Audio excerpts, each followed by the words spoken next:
ఏవండోయ్ మా గోదావరి జిల్లాలో మా వాడలు చాలా ప్రత్యేకత అండి. తెల్లవారుజామున చూసారా ఎంత మంచుందండి. ఇంతకీ 6:30 అవుతుందండి. చాలా మంచు ప్రదేశం మాట ఇదంతా ఇలాగా. మొత్తం జెట్టి అండి. జెట్టి అంతా మంచుతో ముంచిపోయింది. కరెక్ట్‌గా అప్పుడే బోటొచ్చిందండోయ్.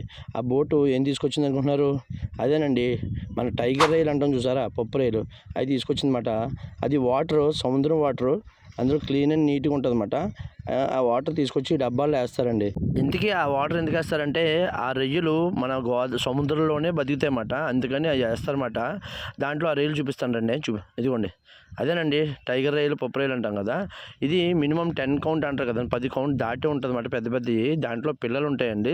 ఆ పిల్లల్ని మామూలుగాన ఒడిస్సా, వైజాగ్ అయి తీసుకెళ్ళి హ్యాచరీలో పెట్టి దానికి ఫీడింగ్ మామూలుగా బ్రీడ్ అయిందో తీస్తారన్నమాట. అలాంటి పప్పు రొయ్యలు బ్రీడ్‌లు తీసి ఆళ్ళు మళ్ళీ అమ్ముకుంటారన్నమాట అండి.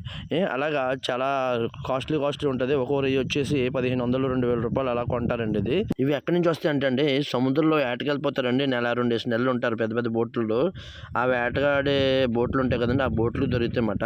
ఆళ్ళు లైవ్ పెట్టి అమ్ముతారన్నమాట అండి. మరి ఈ వీడియో నచ్చినట్లయితే లైక్ కొట్టి, షేర్ చేసి, సబ్స్క్రైబ్ ఉంటాను మరి.